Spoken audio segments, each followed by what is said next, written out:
Welcome back to Rugby Park. There's plenty more action to bring you. This time in the Scottish Cup, it's next weekend. It's Celtic against Raith Rovers. It's our first match on Saturday from 5 o'clock on Premier Sports 2. And then we've got Aberdeen against Dunfermline from 12 noon on the Sunday. Straight after that, we'll be heading to Ibrox. It's Rangers against Queen's Park from 3 o'clock, all on Premier Sports 2.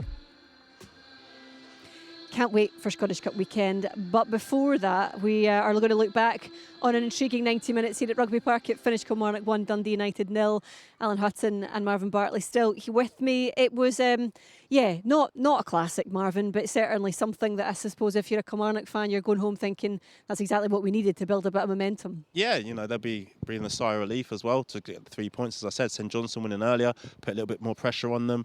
And the Kilmarnock fans and players now, as I said, will be looking up the table, rather than over their shoulder. So it's been a good evening for them. Yes, it wasn't the best of games. Yes, it won't go down in the history books, but 3 points, clean sheet, they got a lot of things to be happy about. What do you think Derek McInnes will be most happy about? We'll be hearing from him shortly, from the horse's mouth himself, or just peeking over your shoulder there to see if he's on his way. Not yet, but he'll be happy. Performance, do you think, as well as result? I'd say more the result. Clean sheet. We looked at the previous games like Hearts.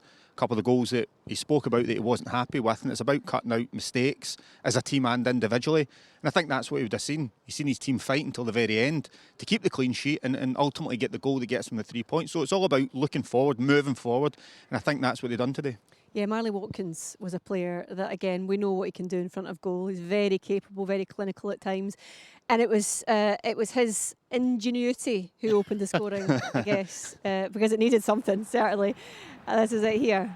Yeah, I mean, it's a long throw. I thought a lot of the kind of good play, if you want, started with long throws into the box and causing a little bit of chaos here.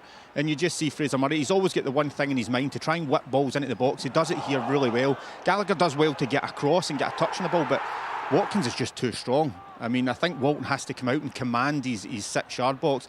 Unfortunately for him, he doesn't do it there. It's popped up, way up high. You're expecting him just to clear it out there, aren't you, Mark? Yeah, take everything out. And like you said, it's a desire from Watkins to put that ball in the back of the net. It's actually funny because I was speaking to Dell, before we came onto the show, and he said, Marley just needs a goal. He just needs a goal to get him going because his all-round play's been very, very good. So I don't care how it comes, he just needs one. And listen, he's got one today, but as you said, that's desire. Because a lot of strikers would have pulled out in that situation, expecting the goalkeeper to hurt them. But, he realises the position the team are in. He wants to put the ball in the back of the net, and that's all that was. He wanted it more than the goalie did. Yeah, Marley's mojo's back. That's what one of the staff had said. Yeah, you were waiting to say that, weren't you? Should be delighted with you. Well, listen, I said it wasn't mine. Well done for that, Jim. It's one of those ones as well where I think at one moment in that sort of sequence of play, you're thinking, that's over, it's gone. But he showed just that sort of tenacity to make sure that the chance wasn't over and make sure it counted. Yeah, I think that's what you want from your strikers. You want them to be brave in those situations, and that's exactly what he was. He was desperate to get on the end of it. He knows he needs to score goals for the team, and that's exactly what he done. Goalkeepers can come out at times and just clear out everything. Knees are up, everything, and it just didn't quite happen there, but he got on the end of it. OK, well, let's hear what he's got to say, because Marley Watkins, the player of the match, is with Rory Hamilton. Well, Marley, congratulations. Maybe not the prettiest on the eye, that game, but how vital 3 points was it? Yeah, it's big for us. We stuck at it and, thought they probably edged it, but in terms of being the better team, but at the end of the day, it's about the result, and it's a big win, and hopefully we can kick on now. Yeah, it's a big win. Yeah, it sort of felt like one of those games that was going to come down to one moment. You scored some crackers in your time. Was this a bit more about opportunity and desire to go after a ball that quite often is just one for the goalkeeper? Yeah, of course. Haven't been my best lately, but it's a bit of luck, but no, it's a big jump, and just worth going for, and luckily it's come off for me. When you were sitting in 11th, you now move up to 9th, and you're 3 points behind top 6. How much of a difference does that make to the look of your current predicament in the season? Yeah, obviously I think a lot's gone against us, luck and everything, and then confidence suffers because of that, but I think I'll be disappointed if we don't get top 6 with this group, and I think we can kick on now, yeah. And I also want to dedicate that goal to my nan and my auntie, who I lost last month, so yeah. Well, thank you very much. I mean, so quite a moving time for you, and that's very emotional thing to dedicate to your family. Yeah, of course, just wanted to do it because my dad's watching, and just needed to get across. Yeah, but great win and buzzing for the boys. Well, Marley, congratulations. Thank you very much. Thank you. Well done. Marley Watkins there, just talking about his dedication as well, which is a lovely thing to see. Derek McInnes, happy with that? Yeah. Well, I tell you what, will you tell us, because we're talking about whether you would be happy with the performance as well as the result. How are you feeling about I think it? at this stage of the season, it's just all about wins. I thought Dundee United were better than us. I thought in and out of possession, first half they were better. I think they turned up here, although they've not been in the best form. You can see they're having a good season. I thought Alan Campbell and Stevenson's movement allowed the front two to come in and take part in the game. I didn't think our front two held the ball out at all. So I thought in and out of possession, Dundee United causes a problem. Their biggest threat was still long throws. You know what I mean? We're speaking about that, yeah. I mean, it takes about 45 seconds for the wee boy to come all the way over.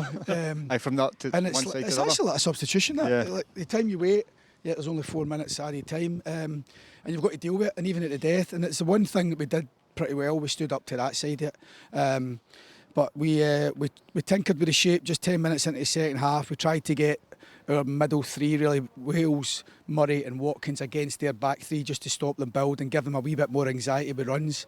And I thought we did that to an extent, and then we get the goal. And, we've played miles better recently and not get anything for the game. Or we played here, Motherwell, and got a point, and we were outstanding. And we've all been here long enough. We didn't play well, but a win's a win, and you take it. And I thought a scabby goal, a mistake really from their point of view. Marley uses experience and just gets himself in there and becomes a nuisance.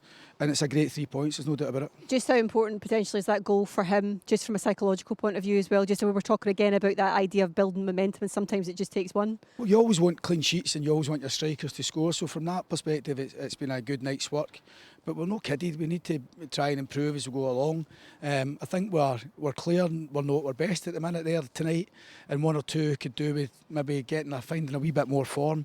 But I still thought we stood up. I thought Wright and Mayo were terrific for us dealing with that side of it. But you always want your strikers to score, and Marley's been a wee bit subdued this season, not being at the same level.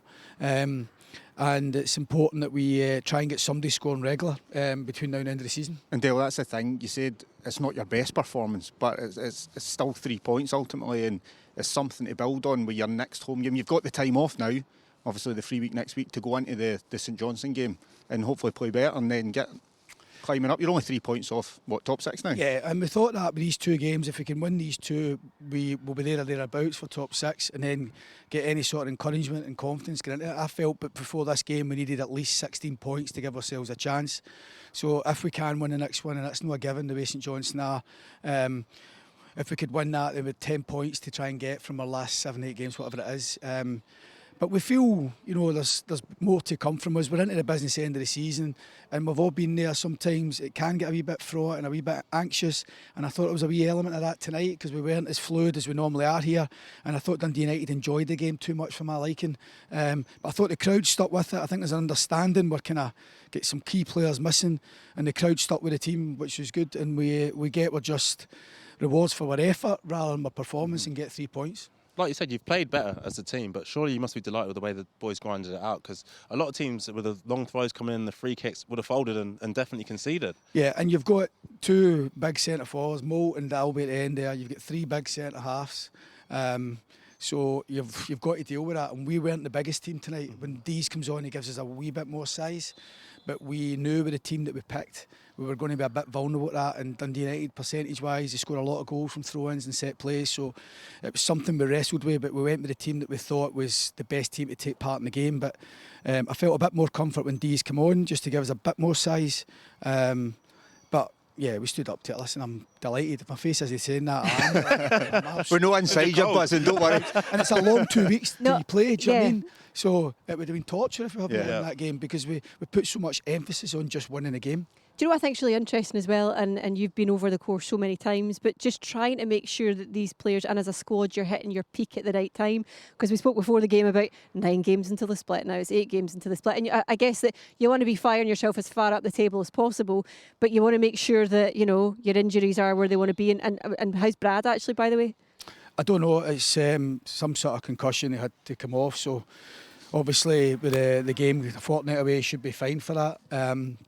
But So getting to that's that the point. position where you're Yeah. trying not to sort of peak too soon. Yeah, I think for us, no, I want to peak as quick as we can. Right now. But at the same point, at the same turn, any team, if you lose, your goalkeeper, you lose maybe your best defender, Stuart Finlay for the bulk of the season, Kyle Vassell, your captain, Brad Lyons, we thought we'd get him back, he gets off injured. Matty Kennedy, my most creative player, he was outstanding at the start of the season. So any team, Rangers, Celtic, if you lose 4 or 5, those types, their main players, it's going to affect performance. But sometimes going through a season, it's not always about best performances, it's about showing different sides of yourself, and I thought we showed enough of that tonight just to get the win. But I thought Dundee United were better than us. First half, I thought it was a bit more even second half, and then we stood up to what they threw at us in the death there. You know, the really interesting thing is that when the TV cameras are here, they're watching everything, Derek, right? So we had a little look at this. This is you celebrating, but not celebrating a goal. Tackle. Celebrating a tackle. Man after my own heart. Oh, I love it. I actually get a wee bit embarrassed with that because I seen the boy Holt was a bit hurt after that. You're thinking, And I think I've celebrated a bit too much there. it's But, fine. No, I but think- you I know thought it was Fraser all right. Murray's winning a tackle and one against one of their best centre halves, you know you've got a chance. You must have was got them almost- right fired up for the No, game but that then. was almost sort of Elvis-like, wasn't it? With the sort of arm and this. Or the Vassell singing Well, I was and now going to say, the... he said he was going to do it. Boy band Anyway. coming on. Right, on that note, we'll let you go Thank and you. celebrate in Cheers. your own time. Good to see you. And we'll Cheers. see you again Thank soon. you. Brilliant. Derek McInnes there, the Kilmarnock manager. Yes, more on the way. We'll hear from Jim Goodwin, the losing manager here at Rugby Park. He's on the way after this short break. Stay exactly where you are. You're in Premier Sports 1.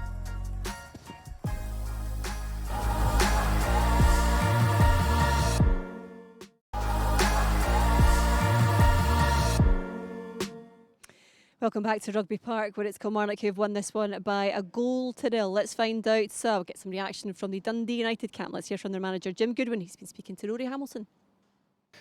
Jim, things just don't seem to be falling for you at the moment. Was that a frustrating 90 minutes for your team? Yeah, I mean, obviously the end result is not what we were looking for. I think it was, it was a poor game overall, a game that lacked any kind of real quality. We know how difficult, I spoke about it before the game, the surface is. I don't think Derek enjoys it, neither do Kilmarnock players, but you don't very often see a very attractive game of football on this, unfortunately. So it became really scrappy. Both teams, I thought, were going at it toe to toe. I thought defensively, both teams defended the box, relatively well, and had the game, petered out into a 0-0 draw. I don't think there could have been too many arguments. We are disappointed with a couple of good opportunities that we had. I felt we got into some really good areas. Just lacked a little bit of quality in that final ball. Obviously Dalby's unlucky with the one that comes off the crossbar at 0-0. But we've got a real question over the goal that we concede. I've watched it back now numerous times from lots of different angles, and I'm not quite sure how the guys in the VAR studio, don't rule that one out. Jack Walton's clearly got an arm across the face. Now, don't get me wrong, I'm quite old school when it comes to goalkeepers, and I think they are protected species at times, but I can't see for the life of me how the guys in the VAR don't rule that one out. Jack can't get off the ground because Marley Watkins' arm is right across his face. Reminds me of the one actually, that Rangers had at Motherwell, where I think it was Tony Watt that scored, and it got ruled out for the foul on Jack Butlins, and just that consistency I think that we're all searching for. In terms of your own team, you brought in Alan Campbell. You certainly threw everything at that last 10 minutes or so. You've now got some really good options in your squad. Yeah, we do. I mean, look, I think the important thing when you come through any transfer window is to come out of it stronger than what you went into it, and I think that's definitely the case with the 3 players that we've brought in. We've got real competition for places now. We've got a really strong bench where we can make changes. We can change the system within games as well, like we did going into the last 15 minutes of the game. But look, it's a really, really frustrating evening for us. I don't think we deserved to lose the game over the whole piece. I thought we had more dangerous attacks than Kilmarnock. I think we had more crosses into the box, more final third entries, but unfortunately we just didn't get the breaks, and that's the way it goes. But that decision that goes against us, the goal, it's quite baffling, to be honest. Thanks for your time, Jim. Jim Goodwin having a chat there with Rory Hamilton, and this is the goal that he's talking about, or the incident. I mean, you guys sort of scratching your head a little bit. Marvin, do you sort of see where he's coming from? I see what he's saying in terms of consistency with the one, Jack Butland and Tony Watt in the Motherwell v Rangers game, which I didn't think was a foul, by the way, and it was given. I just don't think you can be given a foul for that. I understand from Jim's point of view what he's saying is probably the same, and they come out with a different decision, and he's on the wrong end of it today. But I don't think any of the goals should have been ruled out. So it's one of those, isn't it? Two wrongs don't make a right. So for me, yeah, listen, the goalkeeper's got to come out and be more demanding. I was speaking to Hutton, talking about being old school. Keepers used to come out and really protect themselves. I don't think he did that there. I think Marley Watkins times it extremely well. He actually gets higher than the goalkeeper, considering that Walton's using his hands as well, and he just heads it into the back of the net. Do you think he was anticipating that he'd be a bit more protected there, Alan, than he was? Maybe, but I still think you have to go and command your area and command your 6-yard box. I think if you look at Marley Watkins there when he runs in, he actually uses his arms to jump as you would do, and then it's up high to protect yourself. So I don't think he's done anything wrong. And I'm with you with the Bartley one as well. I just don't see it being a problem. I think he has to be stronger there personally. Well, also, they had an opportunity to get themselves level. This Sam Dalby effort right off the crossbar. I mean, we could hear it from where we were standing. He thudded it so hard against the post, against the bar. But, I mean, it's one of those ones as well. It's just inches closer or away from where it needs to be. Yeah, of course, he's really unlucky. You see it there. Ferry just flinging it. I mean, a lot of efforts come from those kind of things, throw-ins, and he gets really good contact. He's in a good confidence run at the moment, and he's unlucky. You could hear it scalp off the bar, and he's just really unlucky. Every other day of the week that goes in for him, doesn't it? Yeah, exactly. Derek would have been celebrating that one like he was celebrating Fraser Murray's tackle. But yeah, as you're saying there, Derby's a real danger man, and his movement's actually good to get onto the end of it. But yeah, like you said, it just comes off the bar. Yeah, a very difficult day if you are a Dundee United fan. But we're back to Scottish Cup duty next weekend. Looking forward to it. Can't wait. A little bit warmer, more goals. Yeah, more goals would be perfect. That'd be brilliant. All right. Thank you so much, guys, for your company tonight. We will see you again next weekend. Thank you so much to you at home for watching. Remember, our first match of the Scottish Cup weekend is at Celtic Park, Celtic against Raith Rovers. We'll see you there. Bye-bye.